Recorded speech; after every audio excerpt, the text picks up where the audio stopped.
Buenos días y que Dios les bendiga grandemente. Soy Mateo y bienvenidos a la clase 11 de multiplicar discípulos en el Seminario del Redentor. Hoy estudiamos capítulo 5 del libro Discipulado. Entonces, si no han leído ya el libro o el capítulo 5 del libro Discipular, perdón, debe haber leído esto y haber tomado ya el examen de ese capítulo antes de seguir. Y hoy día solo hacemos un repaso hablando de los temas. Y el tema que tenemos aquí es la iglesia local, bajo el tema más grande que es dónde deberíamos discipular. Porque en la Biblia, el patrón bíblico, desde el principio con la iglesia primitiva, fue reunir con los hermanos semanalmente, compartiendo pan y estudiando lo que dijeron los apóstoles. Eso es algo obvio. La iglesia como donde hacer discípulos es obvio, debe ser obvio, porque nosotros como discípulos formamos a la iglesia. Vea, 1 Timoteo 3, 14 a 15 dice, aunque espero ir pronto a verte, escribo estas instrucciones para que si me retraso, sepas cómo hay que portarse en la casa de Dios, que es la iglesia del Dios viviente, columna y fundamento de la verdad. Eso añada algo, porque saben, no es un curso de eclesiología, pero tenemos en el seminario y van a ver en ese curso que eclesiología viene de eclesia en griego, que es la comunidad de creyentes. Pero lo que vemos en ese versículo es que no solo es la comunidad de creyentes, pero al mismo rato es la casa de Dios, dice el versículo 15. La iglesia es la casa de Dios, donde Dios vive, donde está. Y estamos intentando ayudar a los discípulos a seguirlo a Dios. Y Él está en la casa de Dios. Entonces, obviamente, necesitamos a la iglesia, pero también como iglesia estamos mandados a ser discípulos. Porque muchas veces pasamos como una iglesia y pensamos que la meta de ser una iglesia no tiene nada que ver con hacer discípulos. Es más como reunir y comer y cantar juntos. Pero recuerda ese mandato. Vayan, hagan discípulos de todas las naciones, bautizándolos en el nombre del Padre, del Hijo y del Espíritu Santo, enseñándoles a obedecer todo lo que les he mandado a ustedes. Y les aseguro que estaré con ustedes siempre hasta el fin del mundo. Obviamente, sabemos de los estudios de antes que es un requisito. Necesitamos hacer discípulos. Estamos mandados, pero no solo es un requisito. Vemos en ese capítulo que también nos ayuda, lo hace más fácil. Pero a veces pensamos, ¿de verdad la iglesia me ayuda o me impide? Porque a veces la iglesia impide. Y él hace en el capítulo una cuenta acerca de los navegantes, un ministerio que empezó para alcanzar los de afuera de la iglesia, especialmente en las universidades. Y necesitamos pensar por qué. No dice en el libro, pero por qué ese hombre salió de la iglesia para hacer su ministerio. No sé. Tal vez porque la iglesia fue enfocado tanto en sí mismo que no quería alcanzar a los demás. Eso es muy común. Tal vez la iglesia no tenía efecto en los demás. Eso es muy común, especialmente con los jóvenes. ¿Eso suena familiar? ¿Similar de lo que han visto en la iglesia ustedes? Como líder de la iglesia, ¿cómo te sientas cuando alguien está haciendo discípulos en la iglesia pero no tiene oficio? No es alguien importante, es un cualquier en la iglesia haciendo discípulos. ¿Te da celo? ¿Como es una competencia?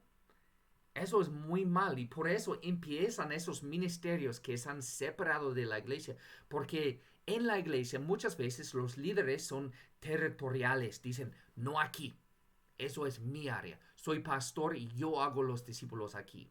Eso es una actitud no bíblico y muy mal. Y no podemos seguir así. Nunca debe ser así. Mira, la meta de los navegantes fue muy bueno. Vamos a leerlo.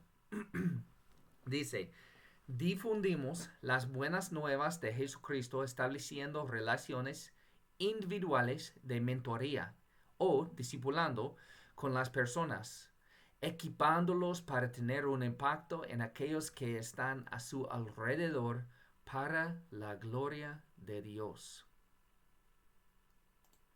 Eso es bueno. Es lo que la iglesia debe hacer. Pero muchas veces como iglesia no damos espacio para que la gente haga cosas así. Y después hacemos ministerios para eclesiales. Están llamados de esto porque están al lado de la iglesia, para eclesiales. Pero a veces esos ministerios, como pasó con los navegantes, se separan de la iglesia tanto que los discípulos en navegantes no tienen mucho contacto con la iglesia local. Y eso es fuera del orden que Dios quiere con su iglesia. Entonces yo sé que muchos de ustedes trabajan en iglesias mismas, pero muchos de ustedes también trabajan en ministerios paraeclesiales. Yo también. Yo trabajo en una iglesia y también un ministerio paraeclesial, porque ese seminario es un ministerio paraeclesial. Y necesitamos preguntarnos, en esos ministerios, ¿realmente trabajamos junto a la iglesia? ¿Ayudamos a la iglesia o trabajamos aparte de ella? ¿Intentamos levantar nuestro ministerio o ayudar a la iglesia levantar su ministerio? Porque es muy importante. Y tal vez está preguntándose, ¿por qué es tan importante la iglesia? Tal vez los ministerios paraeclesiales hacen mejor la obra de Dios. Pero para Dios es muy importante. Mira, voy a leer unos versículos, están separados, pero va a haber unos versículos del libro de Efesios, Efesios 5, versículo 25 y después 31 y 32. Está hablando del matrimonio y empieza diciendo que los esposos amen a sus esposas así como Cristo amó a la iglesia y se entregó por ella. Muy importante.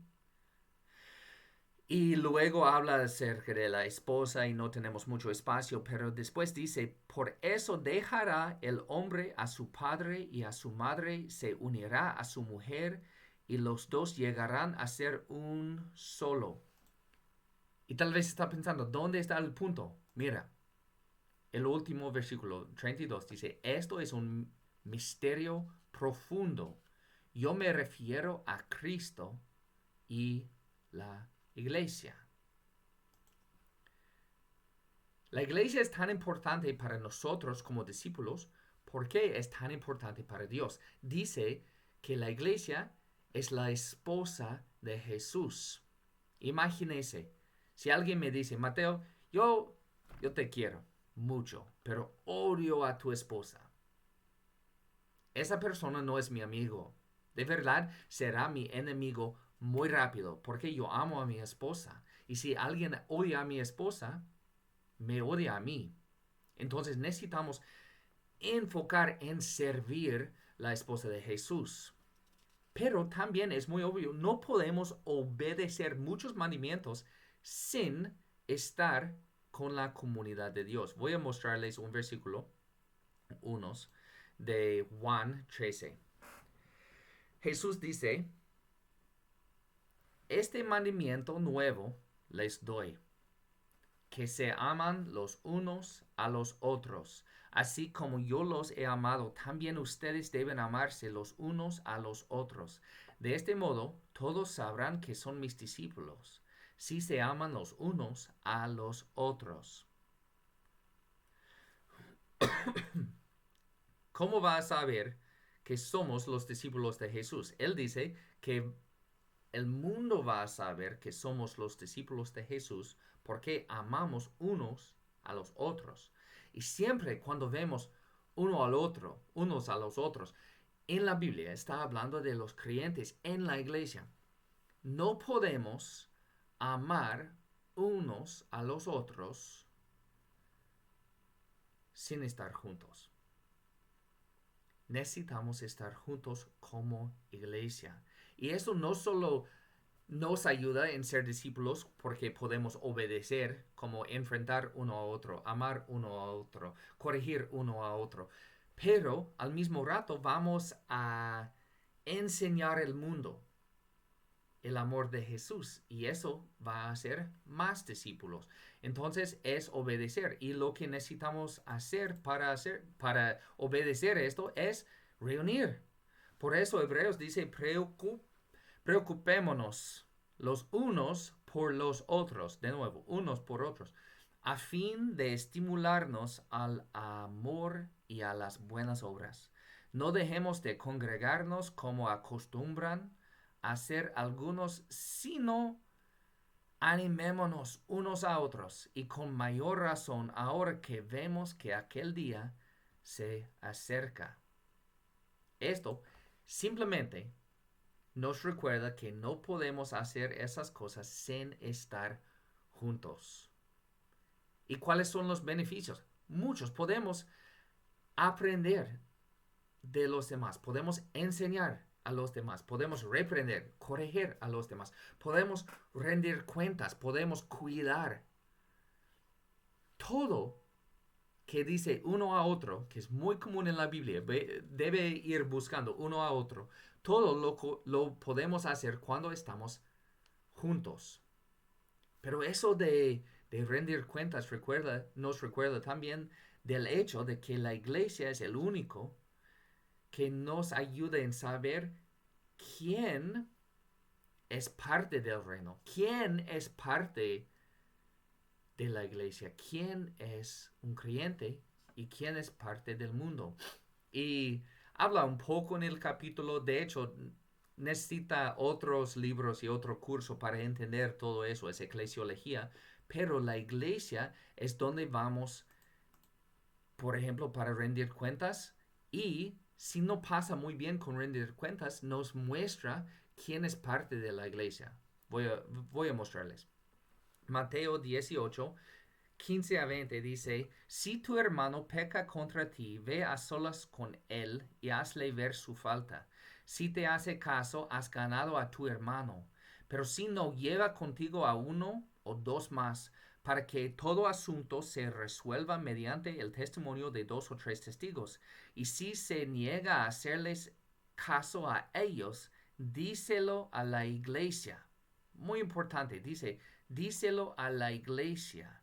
Y si incluso a la iglesia no le hace caso, trátalo como si fuera un incrédulo o un cobrador de impuestos. Dice, si estamos juntos, vamos a ver que está, por ejemplo, un hermano está pecando. Y podemos decirlo, estás pecando, hermano, y eso va a matarte, debe parar. Y si él dice, no, no, no, no, no. Vamos con otros hermanos. Primeramente con uno y después con otros. Eso es parte del discipulado. Hermano, estás pecando, debe parar. No, no, no, no, no.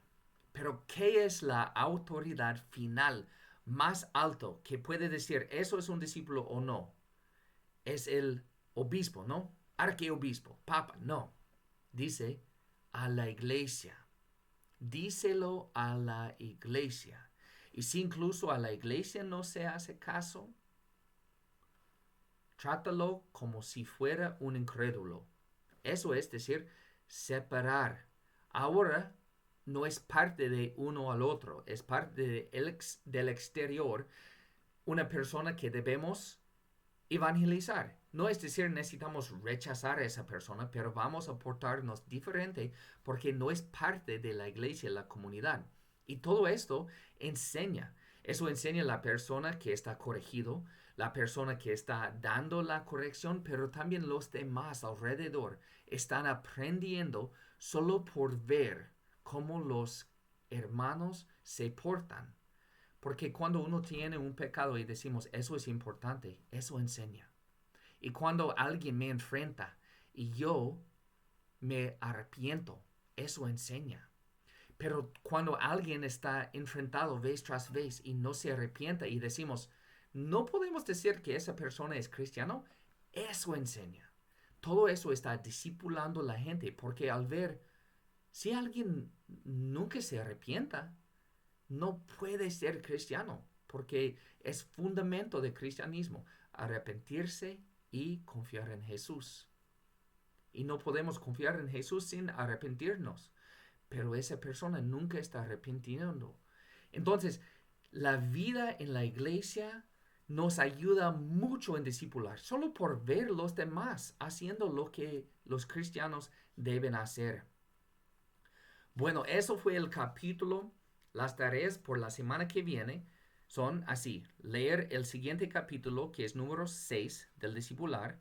Haga el examen de la lectura del capítulo. Y